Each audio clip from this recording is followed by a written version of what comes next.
Conseguiu?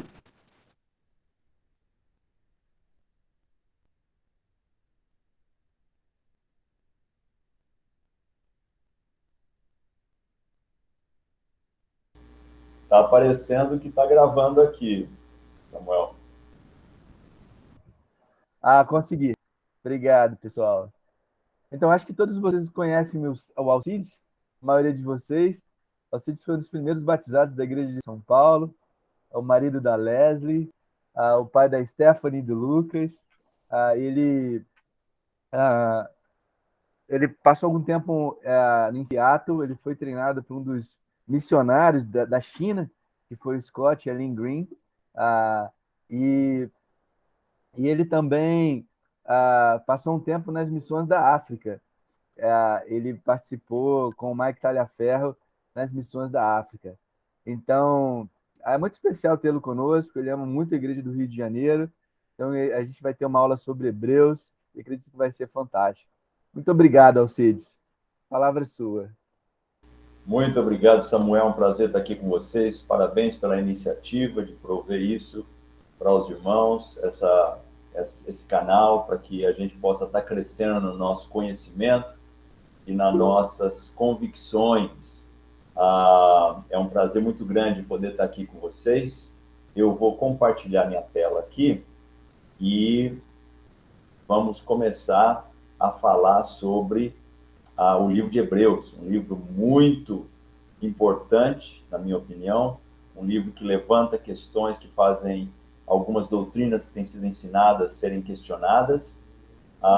Então, vai ser, eu espero que seja uma conversa que vá poder trazer à tona pensamentos, algumas oportunidades para meditarmos. Então, vai ser muito legal a gente poder estar falando aqui. Todos estão vendo a minha tela aqui? Sim. Sim. Sim. Beleza. Ótimo. Então, vamos falar um pouquinho aqui sobre o pano de fundo, né? Como é que o que estava acontecendo quando o livro de Hebreus foi escrito? Então, o que a gente tem? A gente sabe que esse livro foi escrito para cristãos em geral, mas especialmente para aqueles de origem judaica.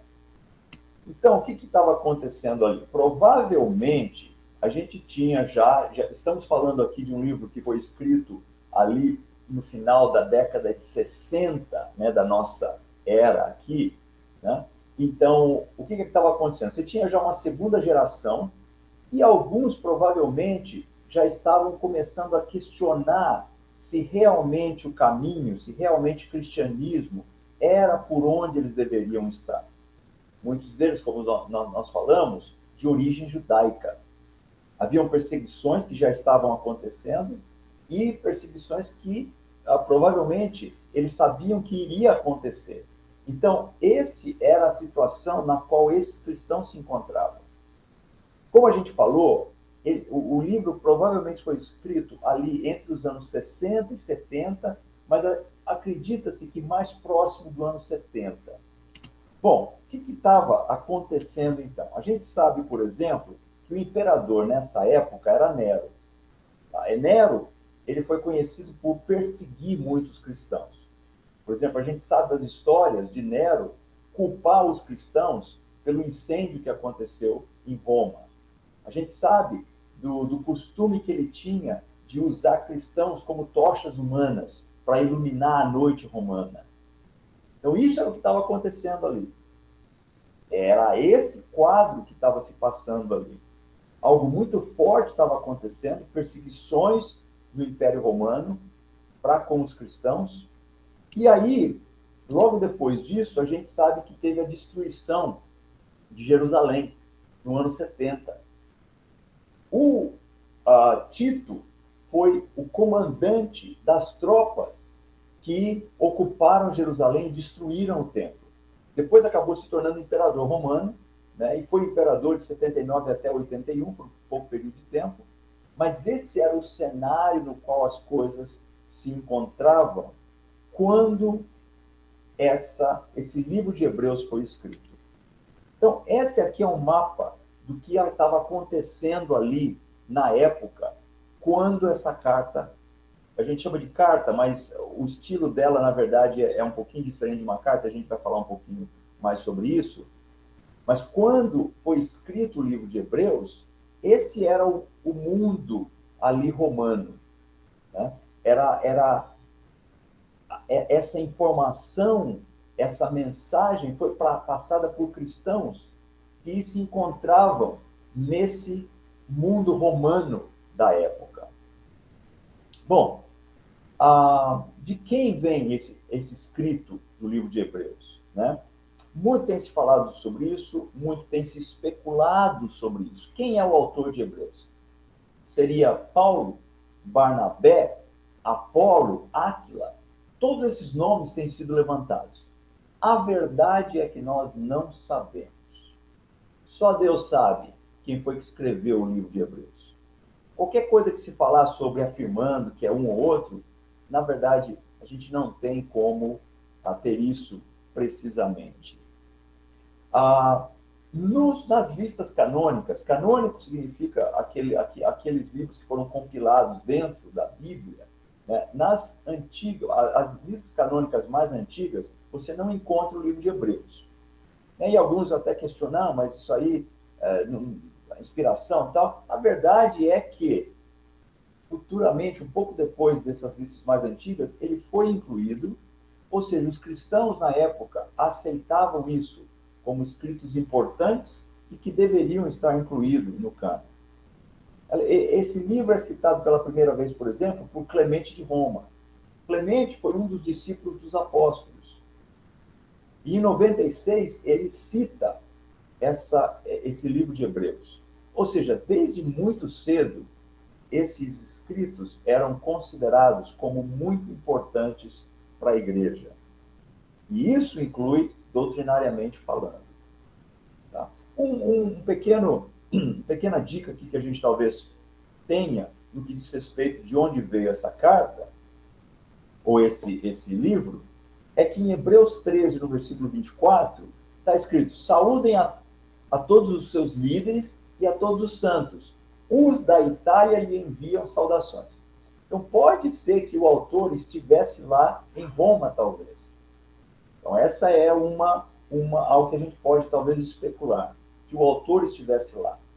Quem exatamente foi o autor, a gente não sabe. Algumas características do livro de Hebreus. Então, ele não tem uma estrutura como de uma carta.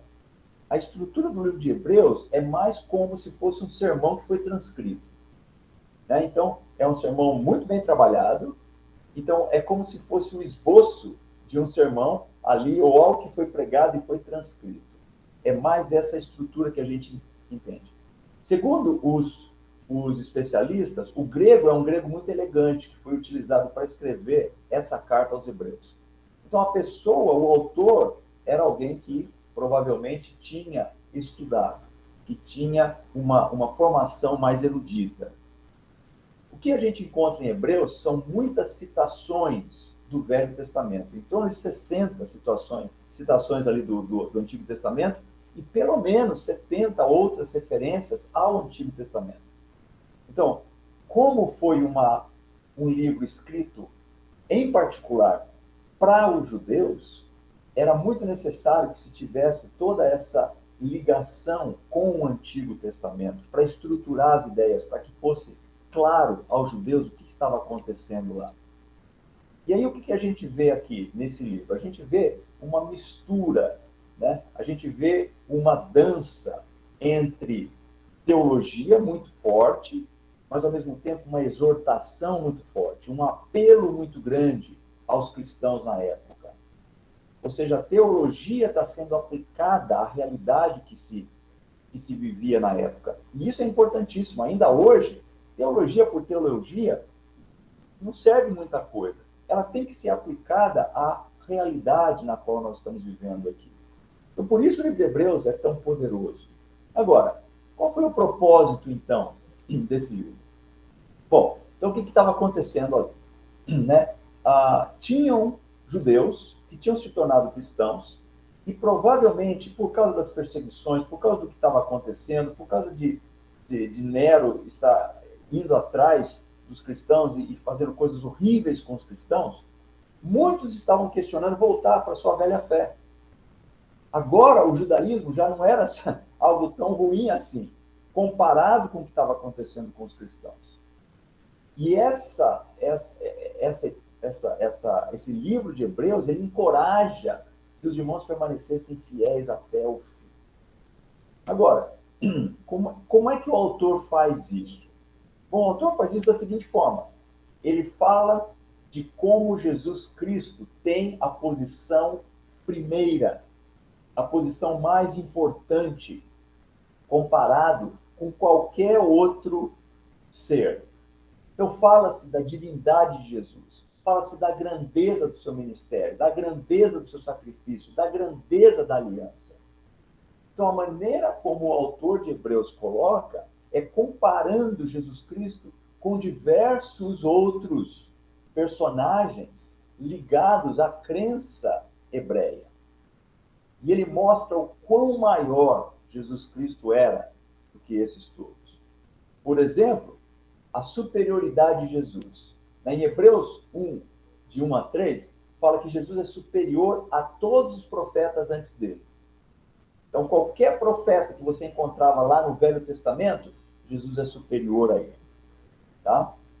E o que está escrito lá? Há muito tempo, Deus falou muitas vezes e de muitas maneiras aos nossos antepassados, por meio dos profetas. Então, ele está falando, olha, Deus falou através dos profetas. Isso é um fato. Lá na fé judaica, isso aconteceu. Mas nestes últimos dias, está falando agora sobre o que estava se passando naquele momento, falou-nos por meio do Filho, a quem constituiu o herdeiro de todas as coisas, e por meio de quem fez o universo. Está falando aqui de Jesus Cristo. E ele fala, ele complementa, o Filho é o resplendor da glória de Deus, e a expressão exata do seu ser. Isso é poderosíssimo. Ele está falando, se você teve contato com o Filho, você viu Deus, sustentando todas as coisas por sua palavra poderosa, depois de ter realizado a purificação dos pecados. Amém? Quando fomos batizados, quando participamos da morte, sepultamento e ressurreição de Jesus Cristo, tivemos nossos pecados purificados. Parabéns, Vitor, pela sua decisão. Ele se assentou à direita da majestade nas alturas. Ou seja, claramente ele está falando aqui, olha, superior aos profetas. Mas não só isso. Em Hebreus, também no capítulo 1, versículos 4 a 14, Jesus é superior aos anjos. Então ele continua ali dizendo, tornando-se tão superior aos anjos, quanto o nome que herdou é superior ao deles. Havia, naquela época já, não é um negócio de hoje, essa tendência a você santificar, entre aspas, né, de você dar glórias aos anjos. Eu tive o privilégio de ser, como o Samuel colocou, de ser missionário em alguns países africanos. E o último deles que nós fomos foi a Etiópia. Então eu tive muito contato lá com a igreja ortodoxa etíope. E aí você vê claramente a adoração aos anjos que eles têm lá. É um negócio, duas coisas que são veneradas, anjos e os templos. Então você vê a tendência no ser humano de colocar alguns seres como superior. Eu estou aqui em Goiânia e aqui eu caminho muito e aqui perto da minha casa tem dois locais onde tem essa igreja, que é a igreja do Arcanjo Miguel. E isso você encontra em várias religiões, essa tendência a dignificar o personagem angélico. E ele diz aqui, tornando-se tão superior aos anjos, quanto o nome que herdou é superior ao deles. Pois a qual dos anjos Deus alguma vez disse, tu és meu filho? Falou, olha a diferença aqui. Deus não falou isso para anjo nenhum. Eu hoje te gerei. E outra vez, eu serei seu pai, e ele será meu filho. E ainda, quando Deus introduz o primogênito no mundo, diz, todos os anjos de Deus o adorem. Ou seja, de uma forma muito clara, muito firme, muito bíblica, ele fala, não dá para você comparar Jesus Cristo com o anjo. Quanto aos anjos, ele diz, ele faz dos seus anjos ventos e dos seus servos clarões reluzentes. Mas a respeito do Filho diz, o teu trono, ó Deus, subsiste para todo sempre. Desculpe aqui ter cortado. E até está me atrapalhando aqui. Opa! Entendi. Não, aqui não. Bom, vou ter que passar para frente aqui, me desculpe. Mas o ponto aqui foi feito, desculpe pelo meu lapso aqui, o ponto aqui foi feito sobre a superioridade de Jesus Cristo.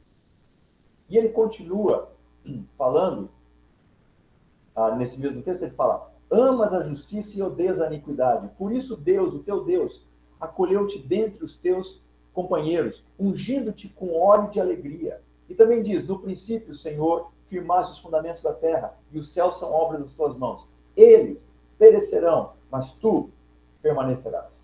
Envelhecerão como vestimentas. Tu os enrolarás como um manto, como roupas, eles serão trocados. Mas tu permaneces o mesmo, e os teus dias jamais terão fim. A qual dos anjos Deus alguma vez disse, senta-te à minha direita, até que eu faça dos teus inimigos um estrado para os teus pés? Nunca fez isso. Os anjos não são, todos eles, espíritos ministradores enviados para servir aqueles que hão de herdar a salvação? Não é isso que é um anjo? E ele coloca, olha, anjo é isso, Jesus é outra coisa. Mas não somente isso, ele fala sobre a superioridade de Jesus no que diz respeito a Moisés. E isso é muito forte para os judeus, porque Moisés é o homem que Deus enviou, que trouxe, através de quem veio a lei, que os libertou da escravidão no Egito. Ou seja, você colocar alguém acima de Moisés, você está falando besteira. E é isso que o autor de Hebreus faz. Ele diz aqui em Hebreus 3, versículos 1 até o 6, portanto, santos irmãos, participantes do chamado celestial, fixem os seus pensamentos em Jesus, apóstolo e sumo sacerdote que confessamos. Ele foi fiel àquele que o havia constituído, assim como Moisés foi fiel em toda a casa de Deus. Jesus foi considerado digno de maior glória do que Moisés, da mesma forma que o construtor de uma casa tem mais honra do que a própria casa. Pois toda casa é construída por alguém, mas Deus é o edificador de tudo. Moisés foi fiel como servo em toda a casa de Deus, dando testemunho do que haveria de ser dito no futuro. Mas Cristo é fiel como filho sobre a casa de Deus, e esta casa somos nós, se é que nos apegamos firmemente. E ele continua aqui, e eu pisei na bola de novo. Então, ele coloca Moisés numa posição importante, e ele fala, olha, meu amigo, Jesus, o Filho de Deus, o Criador, ele está bem acima de Moisés. Não dá para você compará-lo, e não dá para você dizer que Moisés era superior, porque isso era o ponto. E Jesus, inclusive, fala muitas vezes nos evangelhos, ele combate os líderes religiosos com questões relacionadas a Moisés. Porque para o judeu, isso era uma grande blasfêmia. Você falar que alguém poderia ser maior que Moisés. Finalmente, Jesus, o autor começa a colocar Jesus como o sumo sacerdote grandioso. E aqui ele faz uma comparação muito importante, exatamente para que os judeus da época pudessem entender.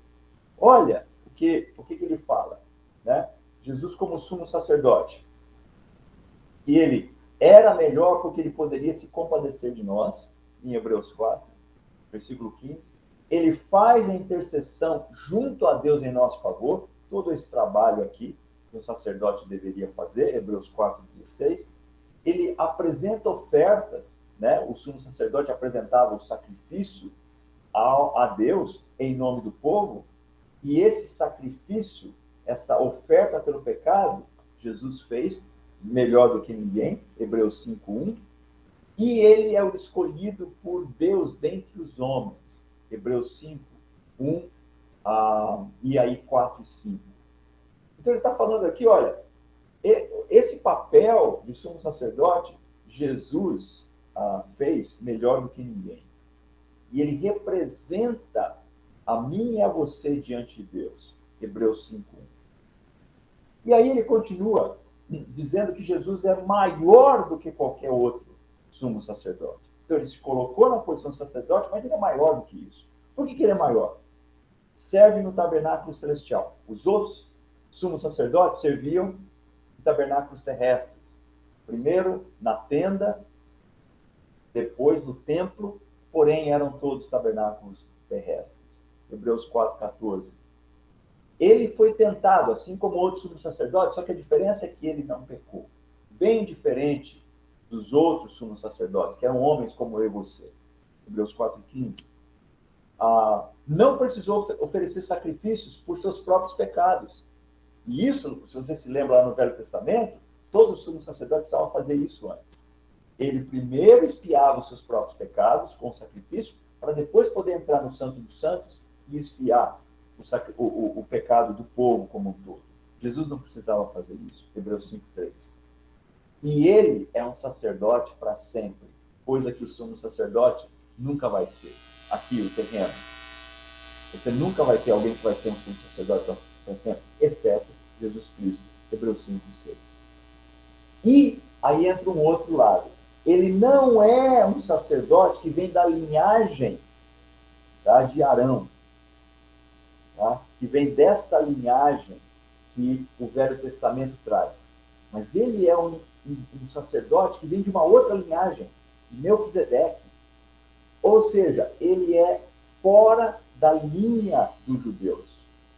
E isso, rapaz, para um judeu, o que você está falando? Como é que você pode falar que tem um povo ou que tem uma linhagem que é maior, melhor, que tenha uma posição de destaque que não seja o povo judeu?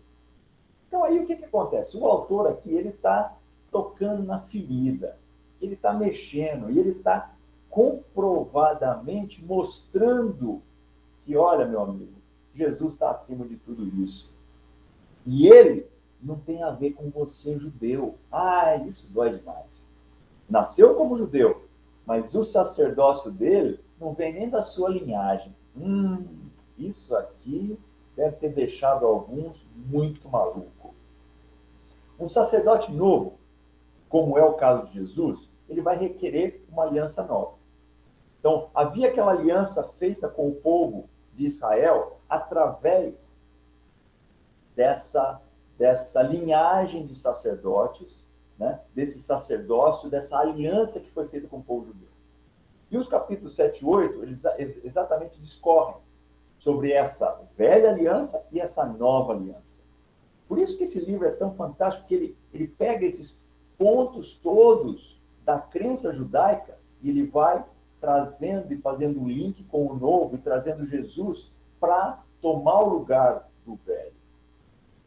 E ele fala que essa coisa tinha se tornado antiquada e envelhecida.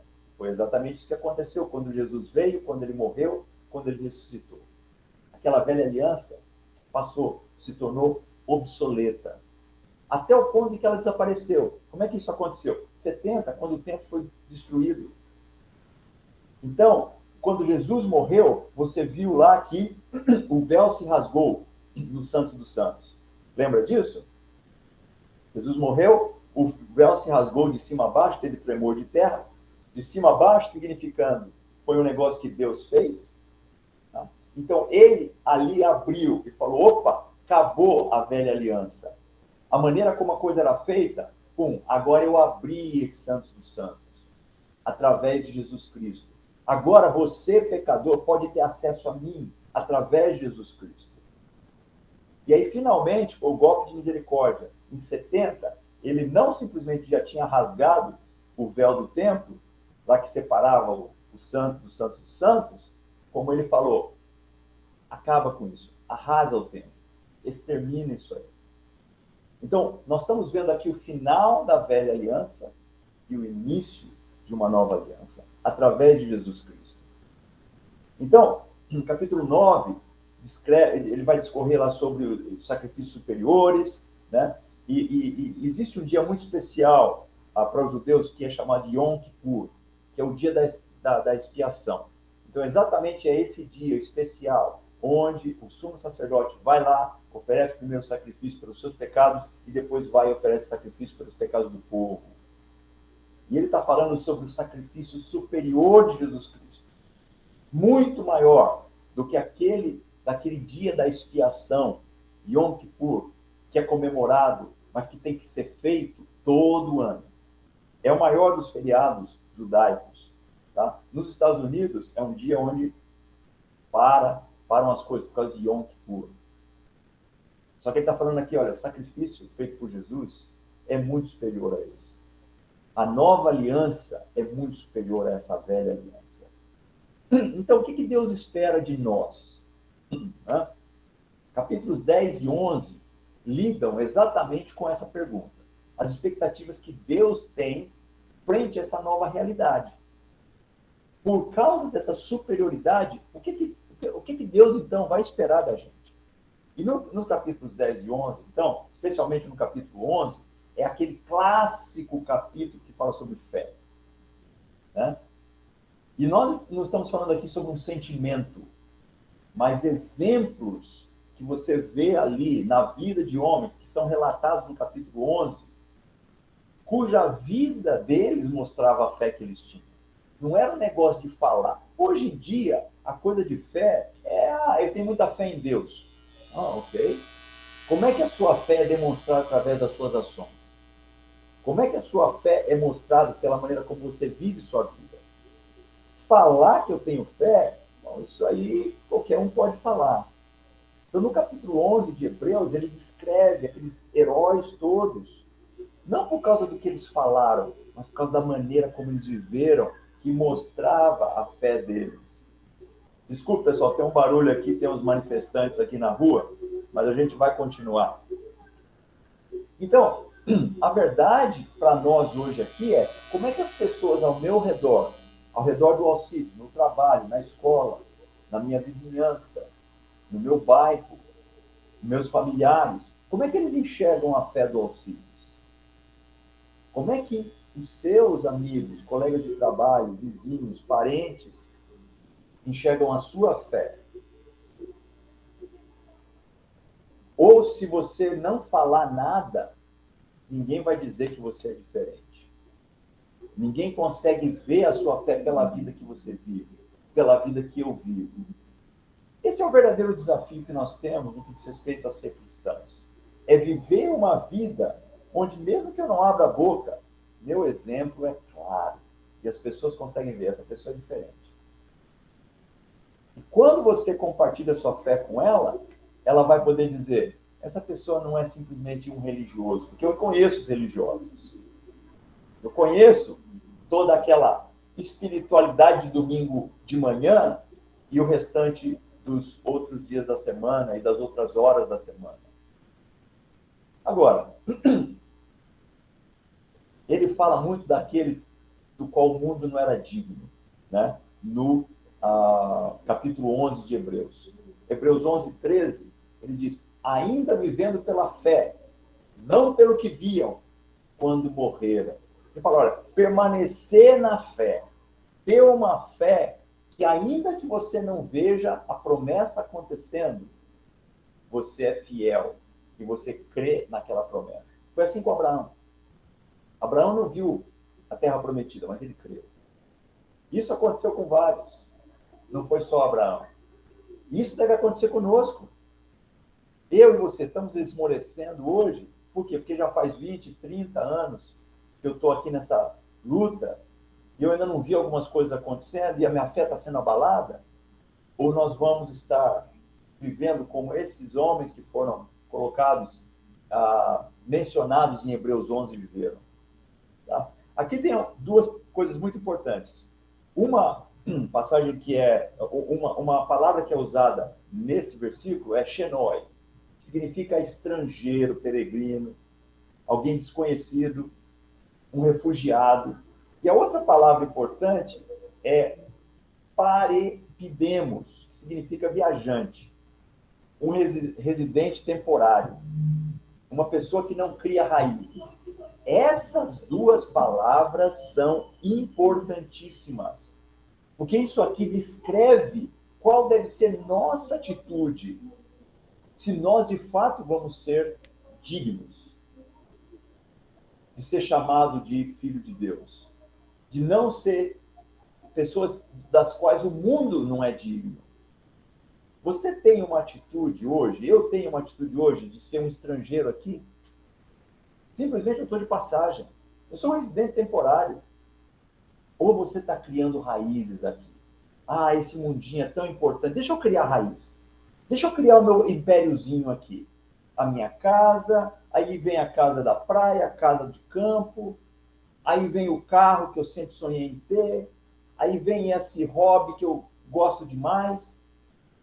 E a única coisa que eu faço é criar mais raízes aqui.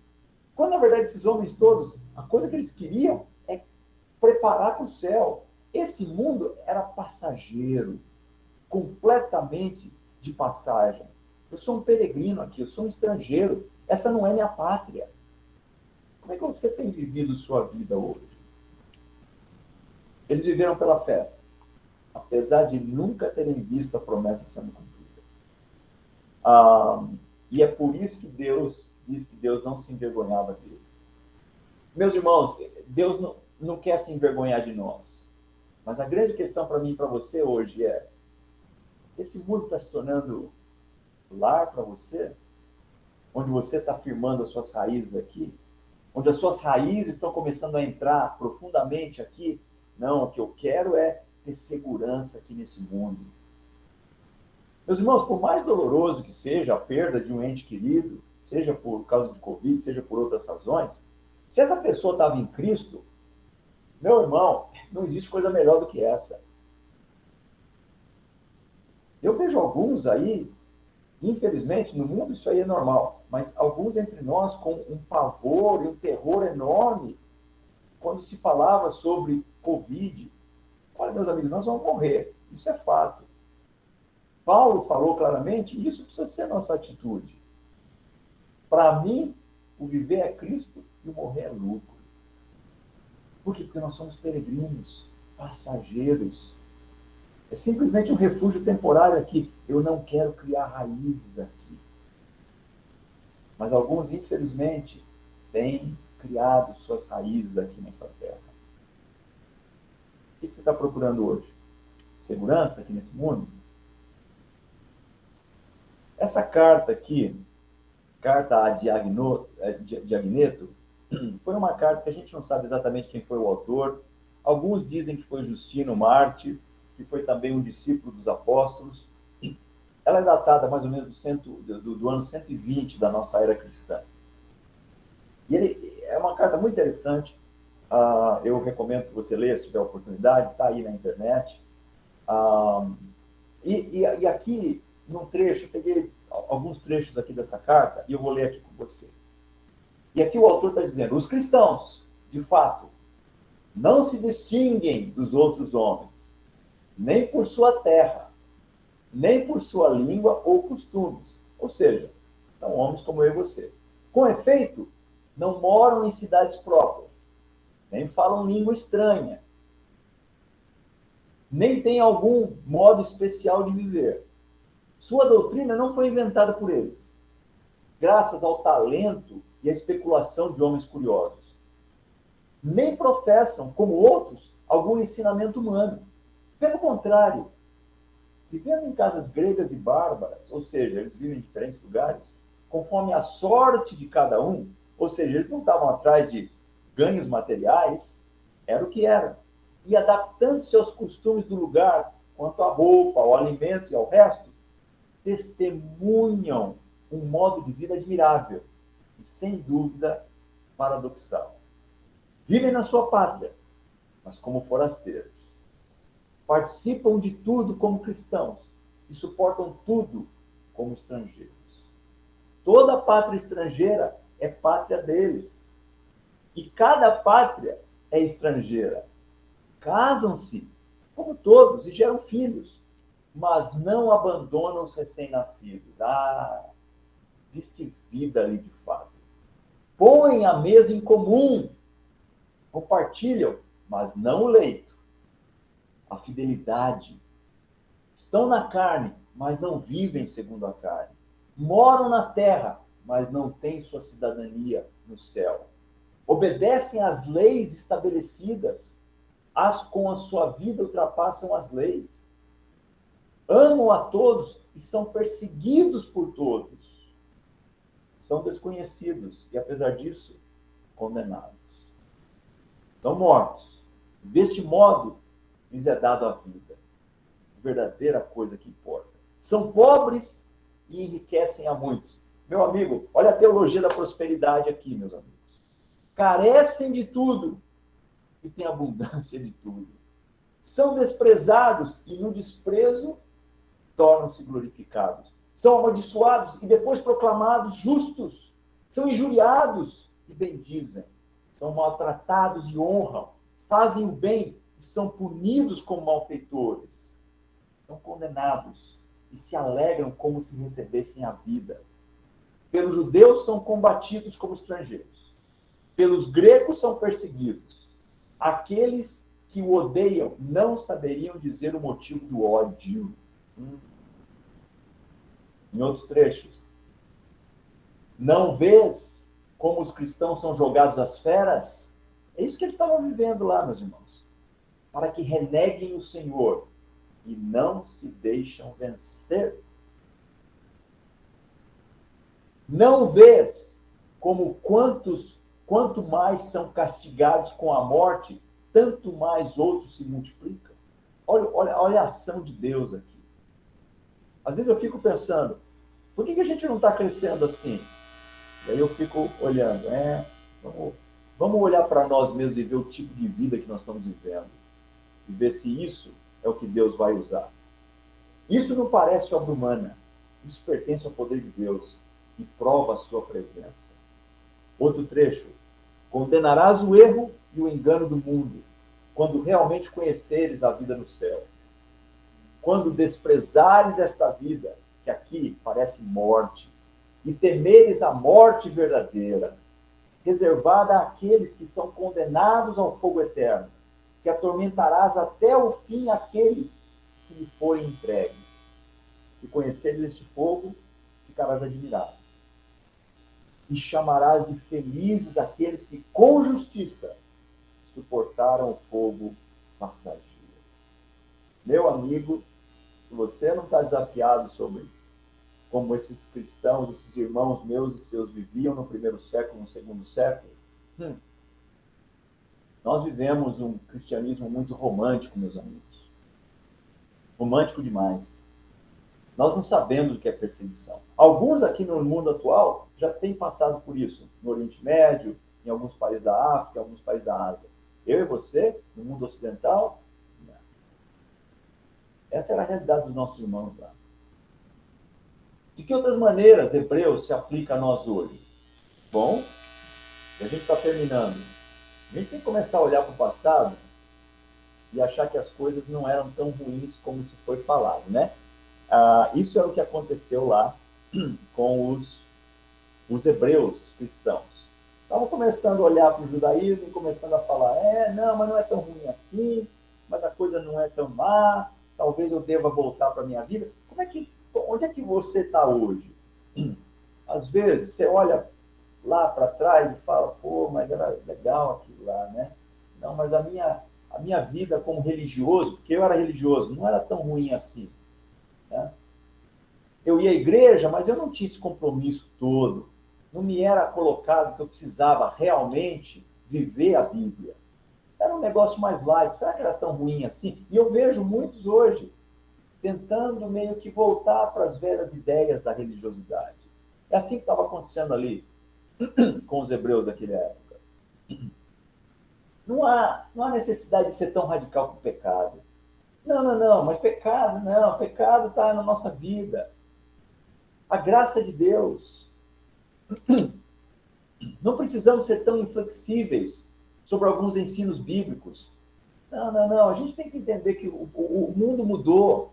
Não há necessidade dessa rigidez toda. Quais são os pensamentos? Alguns ensinos que estão por aí não são tão maus assim.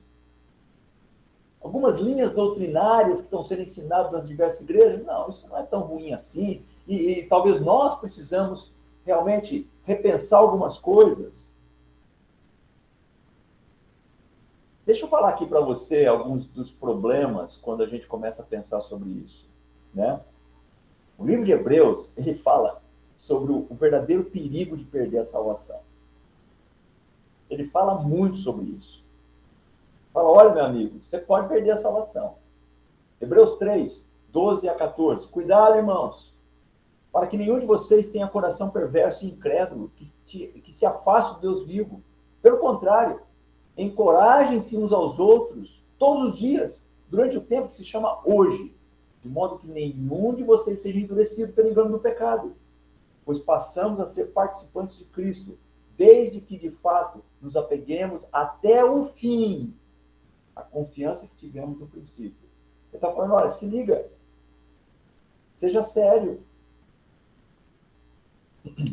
Hebreus 6, 4 a 12. Ora, para aqueles que uma vez foram iluminados, provaram o dom celestial, tornaram-se participantes do Espírito Santo, experimentaram a bondade da palavra de Deus e os poderes da era que há de vir e caíram.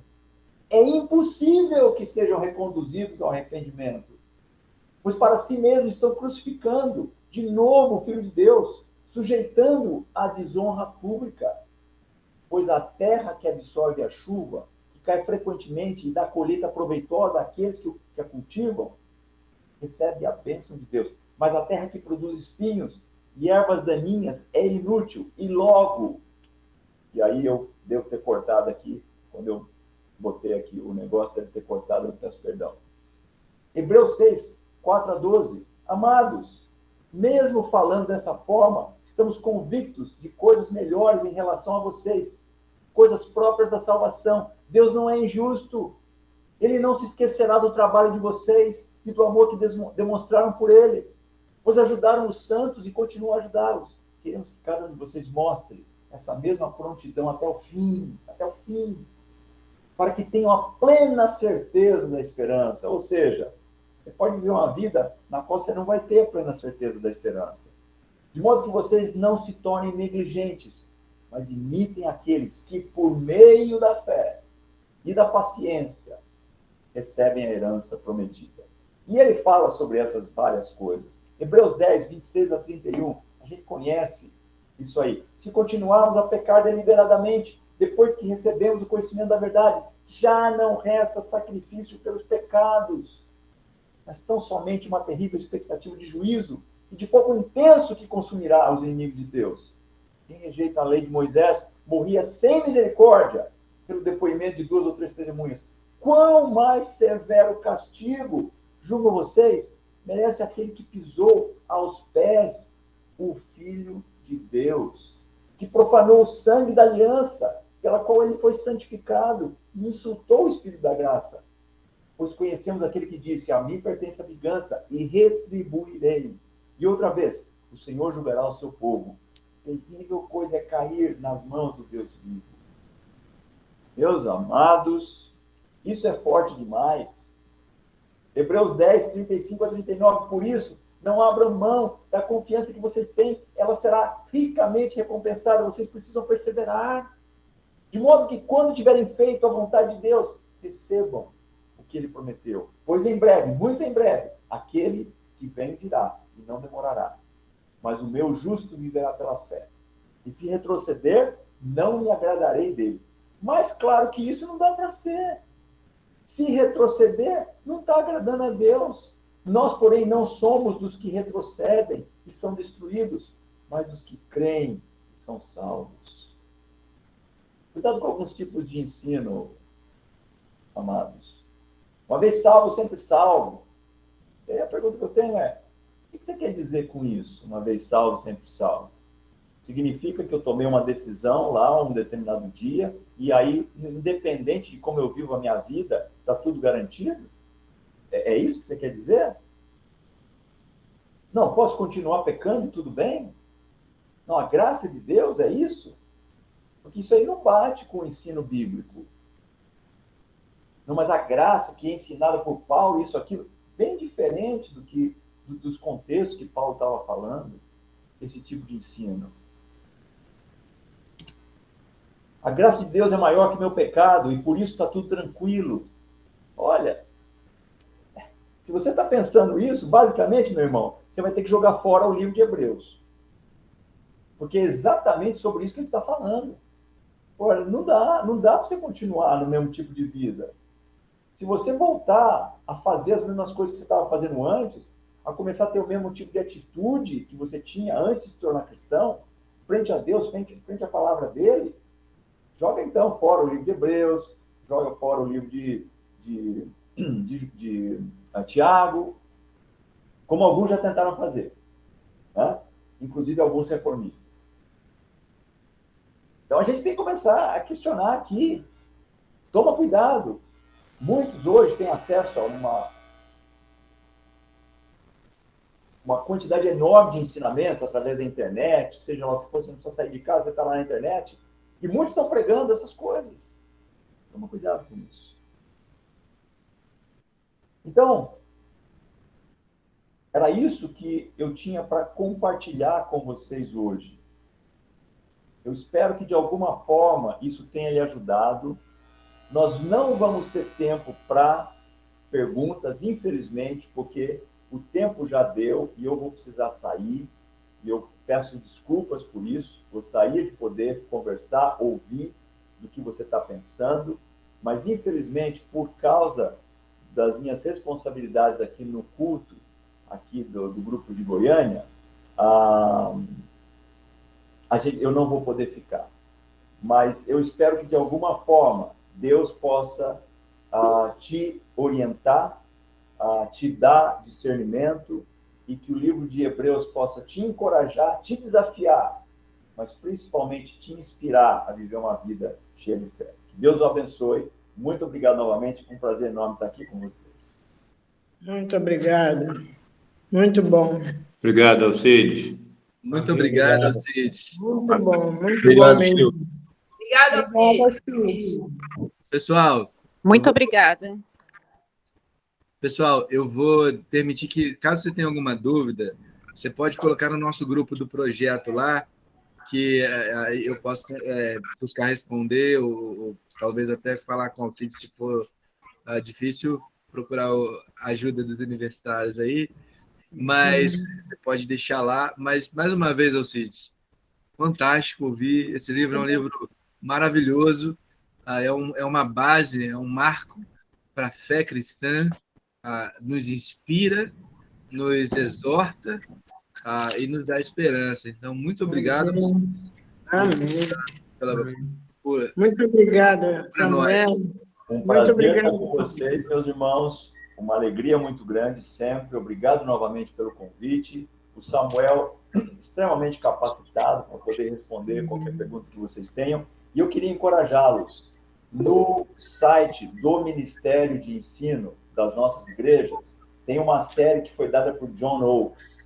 Tá? Sim. Se você quer se aprofundar mais no livro de Hebreus, isso aqui foi um panorama geral, eu tentei pegar aí pontos importantes, usei muito do material que John Oakes apresenta, mas lá você vai ter uma série, tá? Onde ele, por várias semanas ele está lidando, ensinando com muito cuidado, com detalhes, de maneira muito, muito eficaz. Então, se você tem mais interesse nesse livro, eu quero encorajar você a ir até lá e aproveitar desse material.